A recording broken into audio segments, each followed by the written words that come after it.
మరొక స్త్రీ. అందరికీ నమస్కారం. ఒక స్త్రీకి మరొక స్త్రీనే శత్రువు అని అంటుంటారు మన పెద్దవాళ్ళు. ఇది వాస్తవమో కాదో మీరే ఆలోచించాలి. ప్రస్తుత సమాజంలో నేటి యువత అమ్మా నాన్నలపై చూపుతున్నంత ప్రేమ అమ్మా నాన్నల లాంటి అత్తా మామలపైన చూపడం లేదు. ఇక అత్తా కోడళ్ళ గురించి నేటి టీవీ సీరియల్స్ లలో గుప్పెడంత మనసు అంటూ గంపెడంత గొడవ ఎలా పెట్టుకోవాలో చాలా అద్భుతంగా చూపిస్తున్నారు. చాలా మంది కోడళ్ళు వాళ్ళ అత్తా మామలను వృద్ధాప్యంలో వారి ఆరోగ్య సమస్యలను పట్టించుకోకుండా బాధ పెడుతుంటారు. అలాంటి ఓ సంఘటనను ఇప్పుడు మనం చూద్దాం.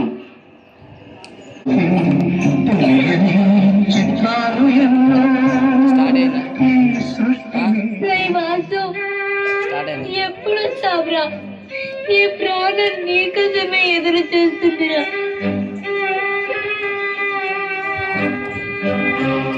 త్వరగా రారా, త్వరగా రా.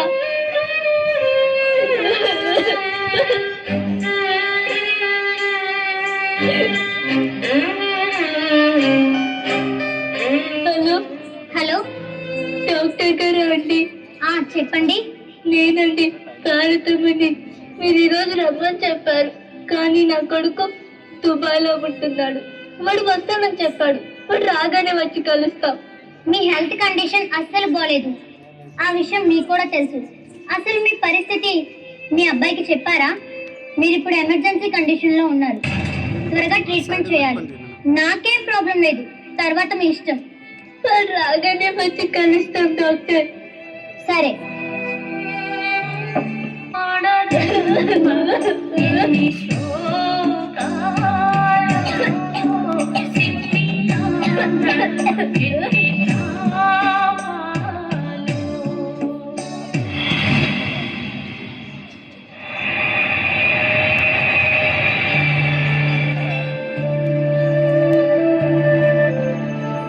అమ్మా,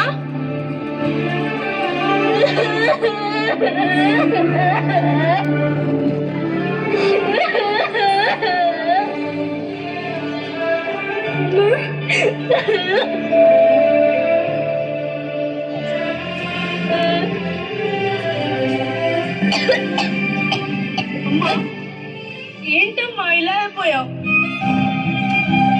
ఏమైందమ్మా? నాకేదో భయంగా ఉంది. చెప్పమ్మా. ఆరోగ్యం అసలు బాగుండడం లేదు.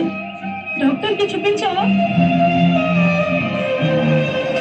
సుధా, సుధా, ఇంట్లో సరుకుల కోసం బయటకి వెళ్ళట్టుంది. ఏంటమ్మా నీకు ఇలా ఉందని నాకు ముందే ఎందుకు చెప్పలేదు? దేశం కాని దేశంలో ఎన్ని ఇబ్బందులు పడుతున్నావు. నా గురించి చెప్పి నిన్ను కంగారు పెట్టడం ఎందుకని. సరే అండి, హాస్పిటల్కి వెళ్దామా?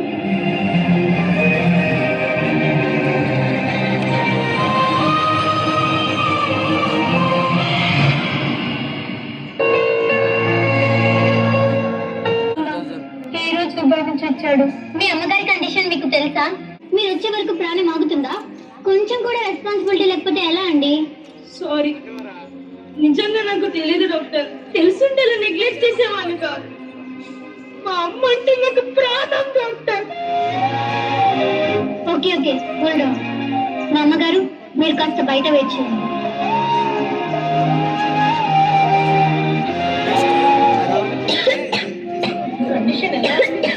ఆమెకు అర్జెంటుగా ఆపరేషన్ చేయాలి.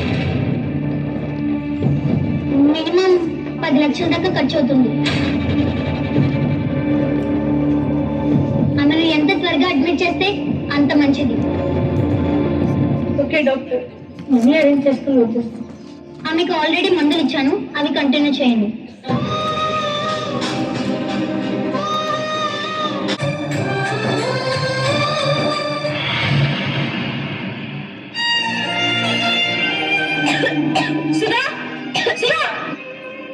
ఎంతసేపు అయిందండి వచ్చి? అమ్మకి ఆరోగ్యం బాగాలేదని నాకెందుకు చెప్పలేదు? నిన్న అడిగాను. నెల నెల డబ్బులు పంపిస్తున్నానుగా, ఏం చేస్తున్నావు? ఇల్లు అమ్మేసి అది తెలుసా? ఆ విషయం మీకు కూడా చెప్పాను. మనమే కొనుక్కుందామన్నారు. అందుకే డబ్బులు జాగ్రత్త చేస్తున్నా. అమ్మ కంటే నాకు ఏది ఎక్కువ కాదు. ముందు బ్యాంకుకి వెళ్ళి మొత్తం డబ్బు తీసుకురా. అమ్మ ఆపరేషన్ కి కట్టాలి. అమ్మా, ఉన్న డబ్బులు చాలు. ఫ్రెండ్స్ని కలిసి అడిగి చూసి నేనున్నానమ్మా, నీకేం కాదు.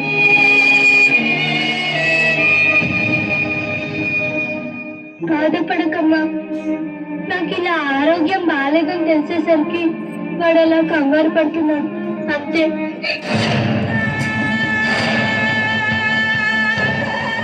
నువ్వు మాట్లాడకు. రాకలకి ఇంటికి వస్తే చెప్పాల్సింది చెప్పి తిట్టించావు. అయినా నీకేం రోడ్ చేశాను? చూడకుండానే బ్రతకావా ఇన్నాళ్ళు? నేనున్నానా? సొంతింటి రాత లేదనుకుంటా ఈ జన్మకి. ఇల్లు కొనుక్కుందామని రూపాయి కూడా పెడితే నీ రోగం పెద్ద మొత్తం ఊడ్చేస్తున్నావు.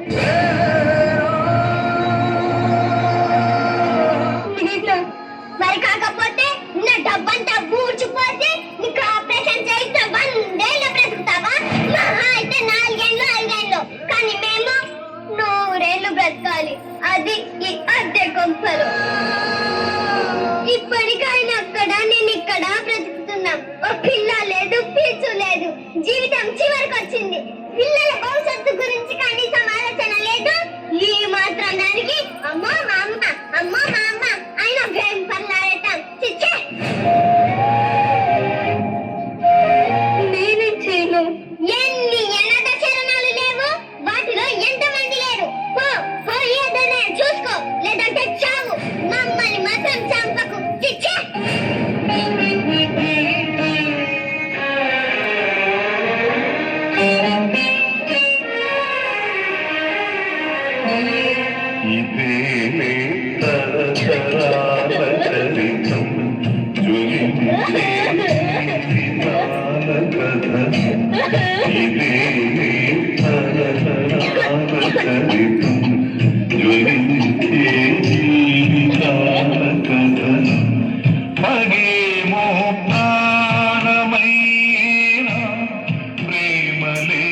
నా కోడలిన దాంట్లో తప్పేముంది? ఇప్పుడు నేను బ్రతికి మాత్రం ఎవరిని ధరించాలి?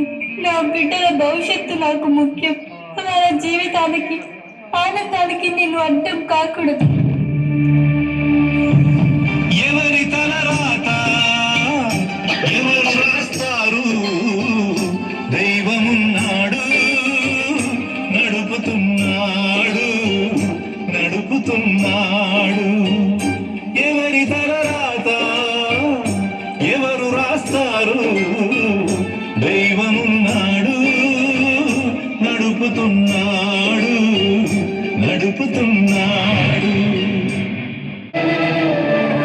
సుధా, సుధా, అమ్మ ఎక్కడ?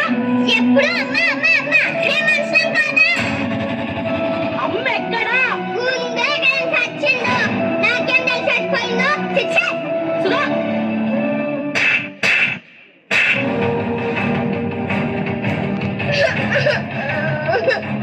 నాకు చెప్పకుండా మా అమ్మ ఎక్కడికి వెళ్ళదు. నువ్వే అది ఉంటావు.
అమ్మ పిలువ.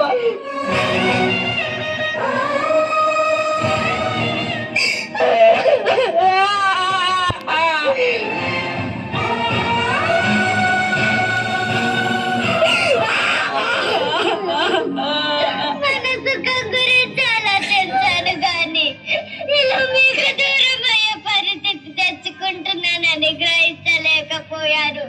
తప్పు చేశాను, నన్ను క్షమించండి. వెళ్ళి అత్తే గాని తీసుకొద్దాం.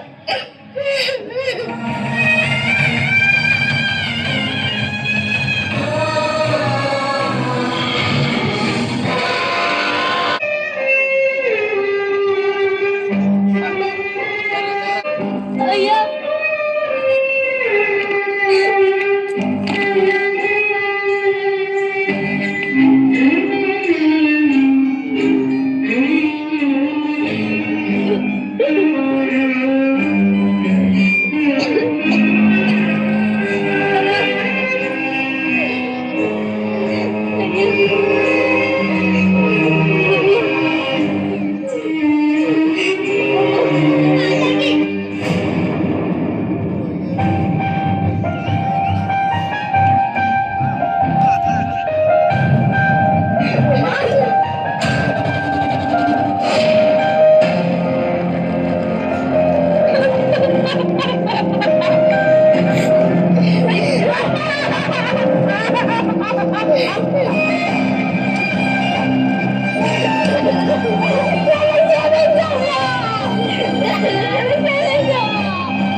సంతోషమా చెప్పు.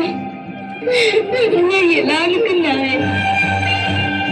ఏ తల్లిదండ్రులైనా తన బిడ్డల జీవితాలు బాగుపడాలని కోరుకుంటాం, అంతేగాని రోగాలు రావాలని, వచ్చిన రోగాలకు బిడ్డల జీవితాలు బలి పెట్టాలని అనుకో.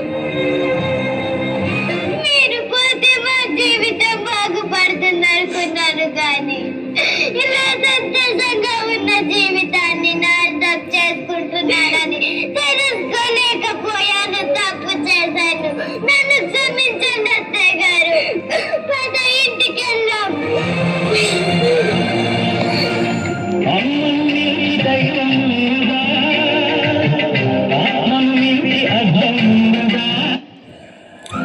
ఈ సృష్టికి మూలం ఆడజన్మ. అలాంటి ఆడజన్మను పొందిన వారంతా ధన్యులు. నేటి యువత, అరే మా అమ్మా నాన్నలు మా బర్త్డేకి మేము అడిగిన సెల్ ఫోన్ కానీ బైక్ కానీ కొనివ్వడం లేదు. ఛీ, వీళ్ళ కడుపున ఎందుకు పుట్టాను? ఏదో అంబానీ ఇంట్లోనూ లేక బిల్గేట్స్ ఇంట్లోనూ పుడితే లైఫ్ ఎంత హ్యాపీగా ఉండరా అని వాళ్ళ తల్లిదండ్రులను తిట్టుకుంటుంటారు. కానీ తల్లిదండ్రులు మాత్రం కాకి పిల్ల కాకి ముద్దు అన్నట్లు వాళ్ళ పిల్లలు దొంగైనా లేదా లంగైనా వాళ్ళను కాపాడుటకు అవసరమైతే ప్రాణాలను సైతం త్యాగం చేస్తారు. అది అమ్మా నాన్నల గొప్పదనం అంటే. మనం బ్రతికుండగానే మన తల్లిదండ్రులు వీధుల పాలైతే మనం చచ్చిన వారి కిందనే లెక్క. దయచేసి ఒకసారి ఆలోచించండి.